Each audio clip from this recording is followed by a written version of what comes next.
This message, I would call it visualizing your faith. And I want to share a couple stories that happened in my life. One was with my grandson, Nolan. A couple years ago, we have a swimming pool, and the little fence, it was a little short fence, and it was getting old and brittle, and all of a sudden we noticed that one of our little granddaughters, she's only 4, she figured out she knows how to open that gate. And then some of the little pickets were falling off, so we have another one. He thought, I could just crawl through it. So I had been wanting to do something a little nicer, a little better. So I had visualized what it was going to look like. Saw it plain as day. So I went and we bought the material, and me and Nolan, we get started on day 1. It was not a good day, was it, Nolan? So we got, I said, I visualized it. All you do is dig a hole, set a post, panel, do this. And we were going there, and then all of a sudden Miss Bridget comes out there, and she says, that's not very straight. Nolan's like, Papa, can we tell Gigi to go back in the house? So anyway, for a whole day's work, we got maybe 3 posts set and maybe 2 panels on. So the next day, we started getting a little more smarter. So we made sure our string was really tight this time, and we started building. But then, as we were going through it, Nolan would dig. Nolan was my post-hole digger. He got a PhD that week. And so Nolan's digging it, and then all of a sudden we get ready to set the posts and everything, and it ain't touching the string. So he would dig some more. Then it was wobbly. But we got through that. We got through it. I was still visualizing what that fence is going to look like. Then we started getting better, right? Next thing you know, the second or third day, man, we got some posts in the ground. But Nolan, it was work on him. So I bought one of them little post hole auger things. So I'm out there, and I'm going down. Well, I learned really quick, you got to hold on to those things tight. So I'm going down, and you're up here, so this is easy. But when you get down here, it ain't as easy. And next thing I know, I'm getting ready to pull up my whoop like that, and I was like, oh my goodness. But we learned, and we got better. And I can tell you today that we have a fence around the pool. Well, except for around the pump. We got to work on that. But I want you to know that, you can visualize something, but you got to put the work to it. Well, there was I want to share one more. Y'all okay with that? Y'all are not like our kids. Sometimes I say, shh, front row, shh, y'all be quiet. All right. So about 2 or 3 years ago, I found out that I had an enlarged spleen. Of all the gifts my dad gave me, he gave me this rare blood disease. I said, boy. So anyway, I was tired out, I just didn't know what was wrong. They did tests, and Dr. Ben Ashley gave me this guy to go meet and talk to. And every time I go to meet him, I say, is the spleen shrunk? He said, no, Mr. Frank, it's still big. I said, oh. So he said, this is what's going to happen. We're going to give you a bunch of shots, and you're going to have to do this and this and this. And I'm like, this does not sound fun. So I was praying about it because I said, God, I really want you to just touch it. Well, all of a sudden, I saw a vision, and it was me on the back porch recovering. And God said, you're getting through this. So I will say that, that the day they wheeled me back there, seriously, I didn't think there was no way but to the other side. I was going to recover because God has showed me what my healing was going to look like. And so I recovered. I'm saying this, a lot of times, we all have visions probably every day. We may vision what our work day is going to look like, or maybe our week. It's just like camp. I was visioning how the camp services were going to flow.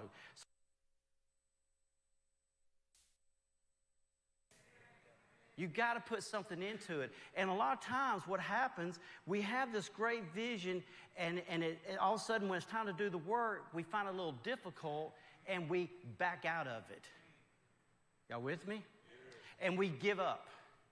You know, me and Nolan could have probably that day after the gate incident and trying to get those posts set, I could have just said, where's Joey at?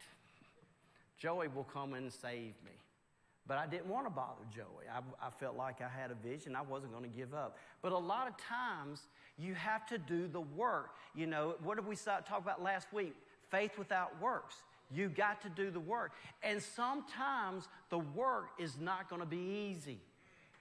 So I want to share a little bit about a guy that I really enjoy studying a lot. In fact, I remember years ago, I did a 16-week series on this guy. His name was Moses. Y'all know Moses. So here's Moses. He's in this country. He doesn't like it. They're abusing his people and everything. And he's thinking, hey, I can take care of this. I'll just kill the guy. And guess what? That didn't work too good because he had to flee for his life. And so then, of course, you know the story. He goes on, and then he meets God face to face. Let me tell you something. When you're ready to go out and do something, you need to get to God face to face. You need to be before Him and figure out what His plan. Remember what I just said? His plan for you. Not your plan, His plan. So this is that visualize I want to talk about. So here's God, and here's Moses, and again, God says, I'm the great I am, I am, I am. And He said, this is what you're going to do. First thing He said, I heard their cries. Let me tell you something. God hears you. He will hear you when you cry out to Him. But if you don't cry out to Him, He's never going to hear you. You know, it's just like a baby. What do they do when they need attention? They cry out, and mom or dad's going to rush to their side. He said to Moses, I heard their cry. And this is what you're going to do. And Moses was like, me? But I can't speak well. I can't do this. He said, no, you're going to do it. And then He actually helped him out with that part. So here he goes. He hears this, and then God reveals the visualized faith.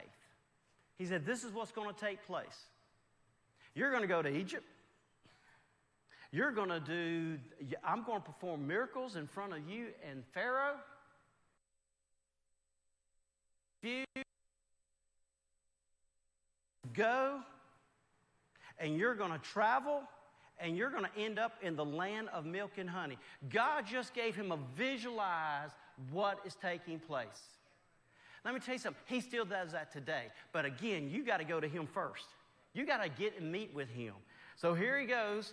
He's going, and now he's got to talk these people and share with all the children of Israel about the plan. So they heard the plan. Okay? So here they go. They see these miracles and follow through. There's a scripture up here. I think it's Exodus 3:7. I want to reaffirm what I just said. And the Lord said, I have surely seen the affliction of my people, which are in Egypt, and have heard their cry by reason of their taskmasters, for I know their sorrows. Remember, you got to get the Word of God. You got to meet Him face to face. So they have all these plagues, and they still wasn't letting go. Finally, God said, you're going to apply the blood on the doorpost and on the windows.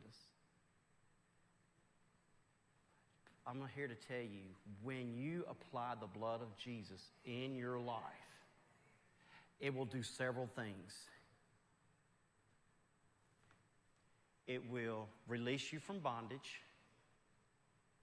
It will heal you, and it will also bless you. You're saying, I don't know about that. He's going to do those three things. If you could, go to Psalms 105:37.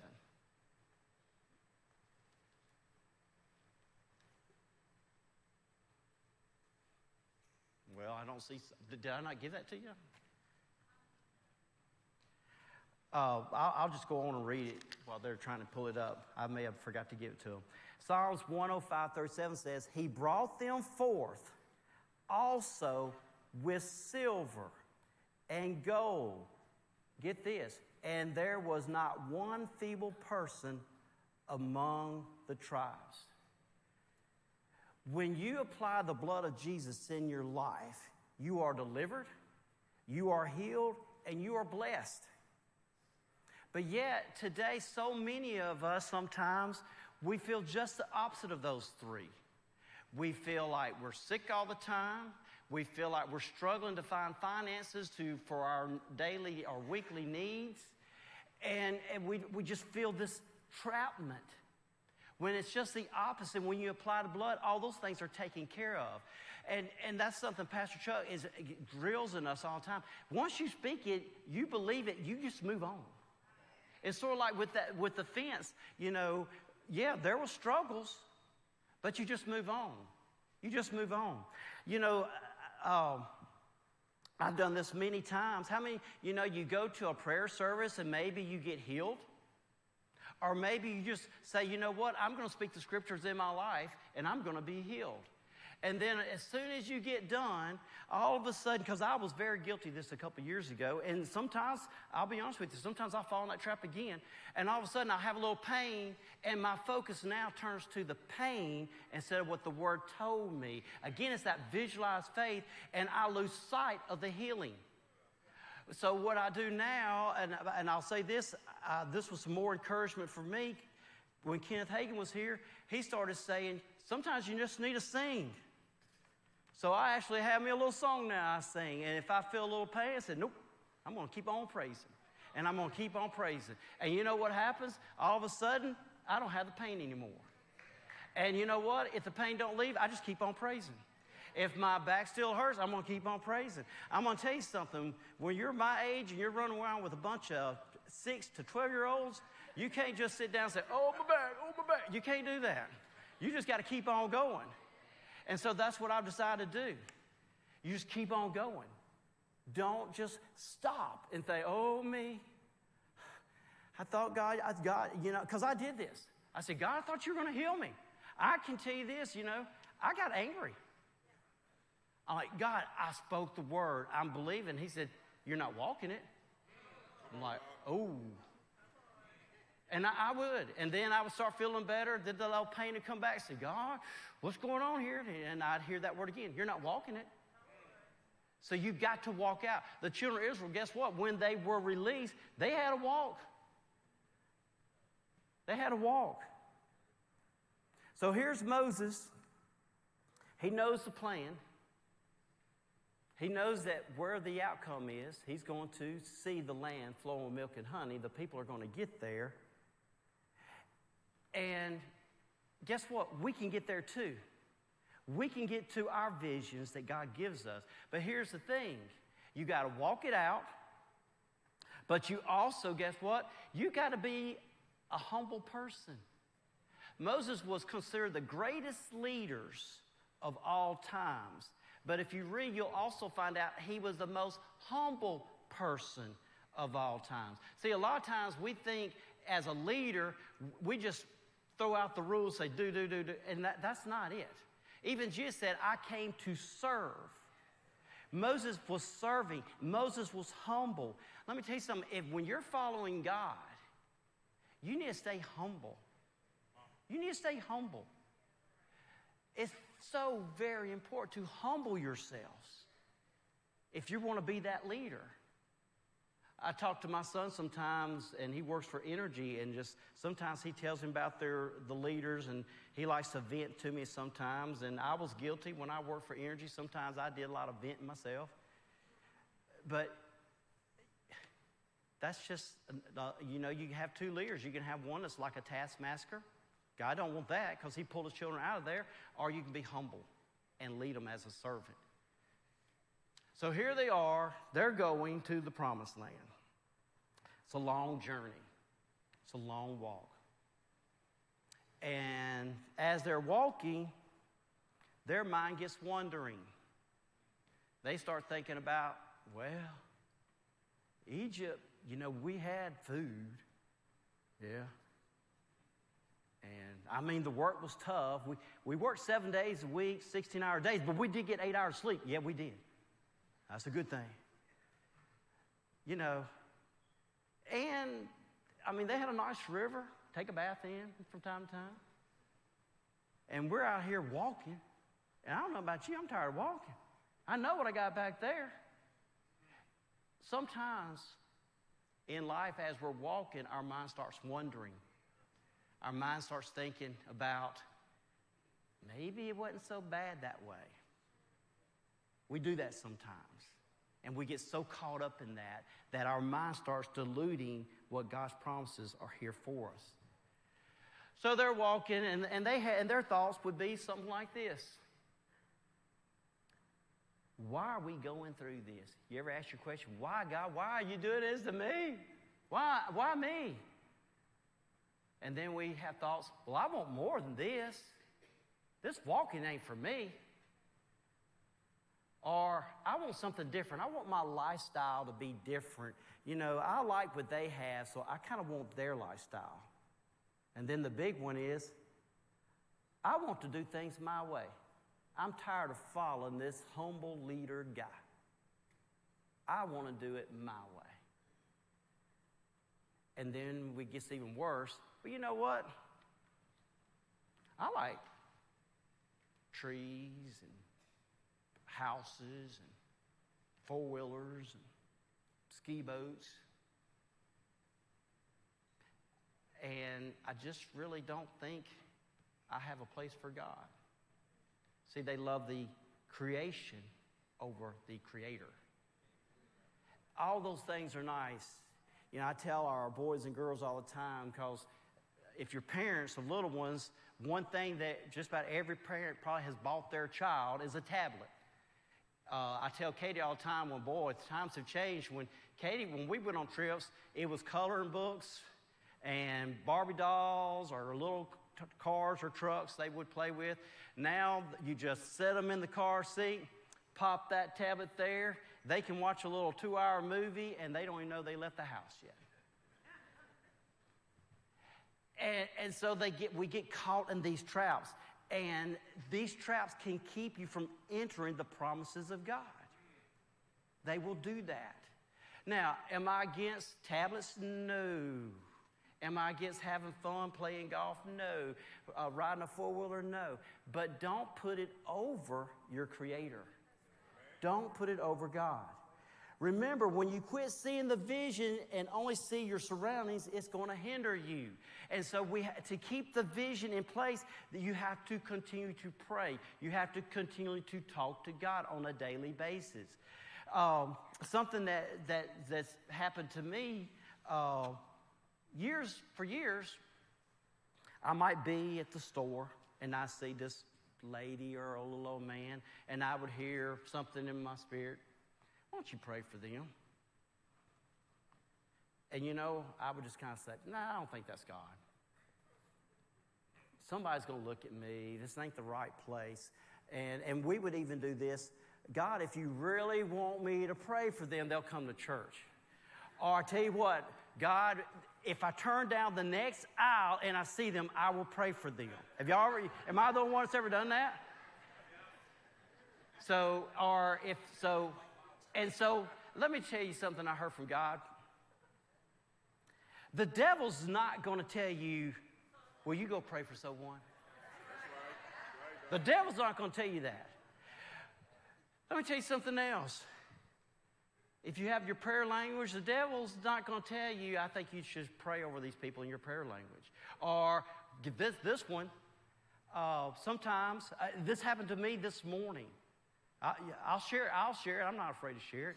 All of a sudden, I got up 4:45, and I felt like God said, go pray. And I'm like, oh, but God, I just finished camp. I'm tired. It's 4:45. My bed's calling me. And I heard, no, you go pray. And I said, okay, I'm going to be obedient. So I went, and something that God's been teaching me a lot of is get on your face. Get on your face. Let me tell you something. If you've never done that, you ought to do it because it's sort of like lifting hands. I can remember, this was me at a church I used to go years ago. It was a full gospel church. I was talking to Luke about it. This is me at first. And Bridget and I were talking about the other day. I'm like, dude, will they ever quit singing that song? My goodness, it's gone 15 minutes now. And then all of a sudden, I got to this point.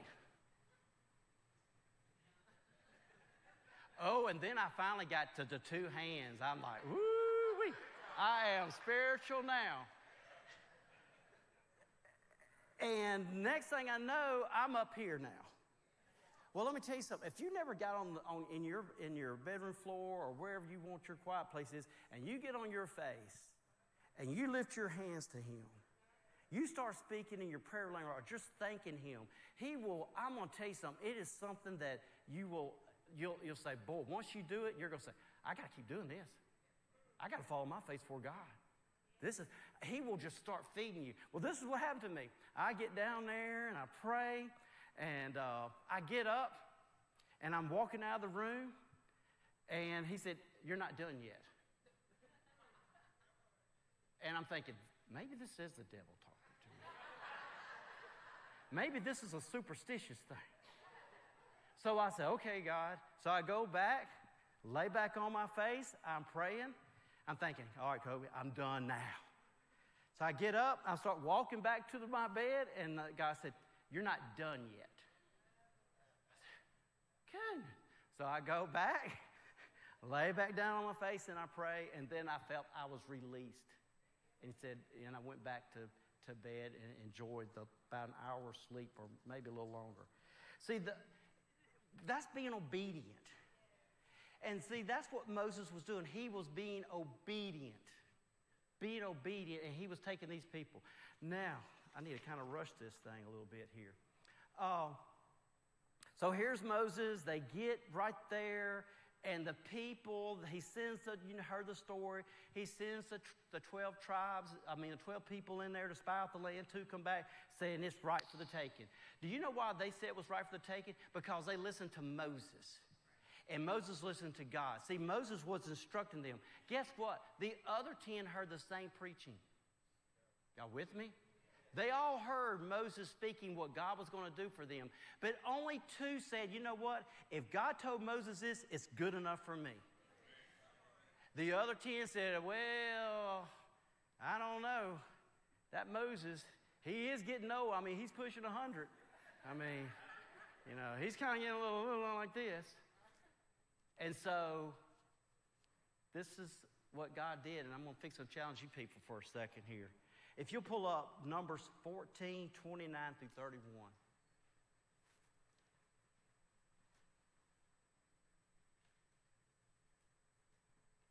14, 29, 31. Now, if we were in children's church, what I would do, I said, Luke, will you read this for me?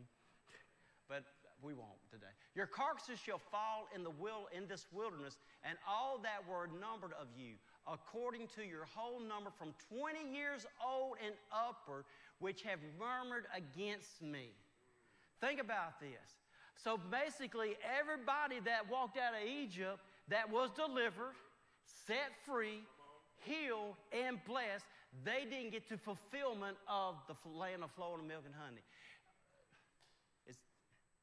Is that right? Doubtless you shall not come into the land concerning which I swear to make you dwell therein. Save Caleb the son of, I'm not even going to go there, and Joshua the son of Nun.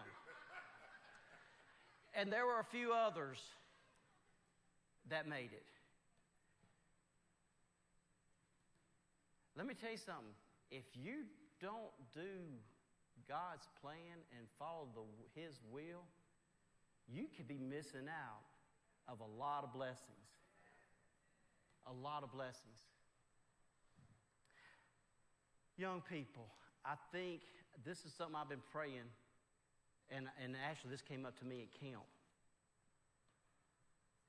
You older folks, including myself, if we don't start walking in faith, if we don't start speaking in faith, if we don't start doing what God's called us to do and be obedient, guess what? You young people, y'all got the Joshua faith. I'm here to tell you that. I'm just telling you right now. You have Joshua faith. You got Joshua faith. Those boys and girls got Joshua faith. What is Joshua faith? We're going to do it. Move out of the way. I'm coming through. And I believe this younger generation, if we're in the last days, this younger generation is fixing to have that Joshua faith. This is what I believe. I believe this with all my heart. I believe you're going to see a time, these young people, and you know what? I'm going to be included in that. I'm going to be included in that. But guess what? I believe there's going to be a time, if we're in the last days, we got to see some great movements of God, even more than we've ever seen before. And I actually told the young people the other night at camp, I believe they're going to have so much of God in them. I tell them, you're 10, 11 years old. If you can start growing in God today, when you turn 18, 20 years old, you might be walking down the street and your shadow may heal somebody. Hey, I said this, Jesus is the same today, yesterday, and forever. So guess what? If that's what Peter did, why can't we do that? What is stopping us from doing that? Well, it's a faith thing, you say. Well, grow your faith. How do you grow your faith? Find your vision from God. So here they are. They go to this land flowing with milk and honey. But let me tell you something else. In that same land, there was other people that did not worship God. See, a lot of times we have that opinion that, oh, when you get saved, you go to church, life is just going to be really sweet. It's just going to work really, really good. No, there's battles that you have to face every day. There's battles. Here's the thing.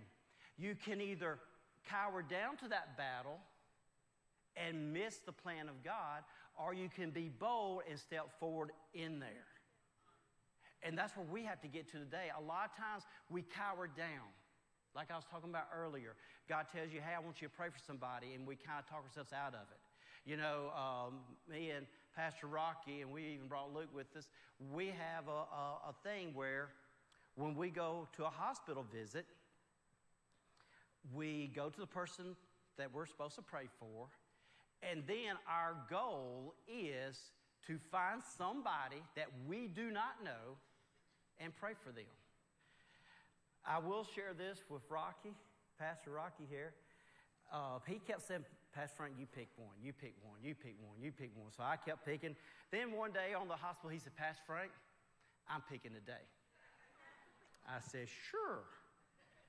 So, and so we waiting to pray for this person. And Pastor Rocky sees this little old man. And I know what he's thinking. This is going to be easy. He's just sitting there by himself. And so he goes up to him. He says, sir, can I pray for you?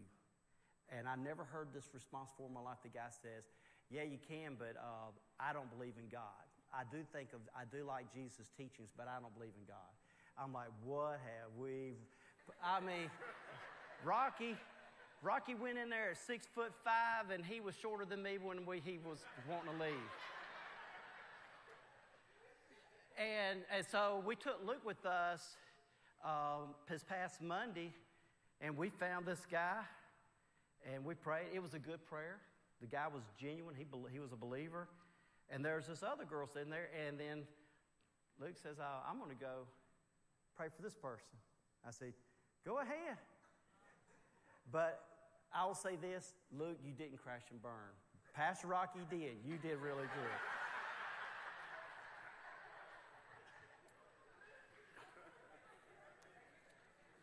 So there were other tribes in that country. And they had to, and if you know the stories, Joshua, let me tell you something. Joshua trained under Moses. And I'm going to tell you something. Moses is awesome. Like I said, I love studying about Moses. To me, the whole thing of Moses just is an example of Jesus, what's going to come. So here's Joshua. He studies Moses, and he listens to Moses. Let me tell you a couple things. Remember, Joshua was the one who said, God said, you're going to take that big city. And Joshua was like, okay. It didn't matter if it had big old walls on it. Joshua said, okay. And he followed God's word and did exactly what God told Joshua to do. And guess what? The walls fell down. Here's one that's really cool. Some of y'all, I hope everyone knows this story. But all of a sudden, God said, I need you to go help this guy, your friend. So Joshua says, okay. So they're getting up middle of the night, they're packing up, and they get out there and they start fighting. And all of a sudden, Joshua looks at the time and said, oh, I got to have this battle done today. So Joshua says, hey, God, can you hold the sun still for a little while? And God said, gotcha. and they finished the battle. That's the kind of faith Joshua had. That's the kind of faith I want you guys to have. I want y'all to step it up. Don't be the same as us. I don't want these young guys the same as me or Pastor Jared. I want them to be higher than me. You know, that's what they should be. They should be higher than we are. They should be, when they're well, Jared's still a young guy, but when they're my age, seriously, I think, man, they're going to say, Pastor Luke's in town, run, because they're going to come and flood this church out, and Pastor Luke's just going to, he might just say, if anybody's sick, you're healed, walk it, and that's it, see y'all later. That's Joshua kind of faith. See, as parents, we should be training our youngers to be even more. So, well, I need to wrap this up. I feel like I'm Pastor Chuck now. So you grow in your faith. You follow God's plan. And things are going to happen for you. You can be healed. You can be delivered if you know Jesus. See, and that's what Moses did first. Moses wasn't a Christ follower. He ran, found God, and became the great leader of all times. Did something that was so difficult, to take millions of people out of a land, provide for them, get them to the promised land. So it first starts with meeting God. If there's anyone in here today that's never said, you know what, do I have that kind of visualized faith where I have just met God?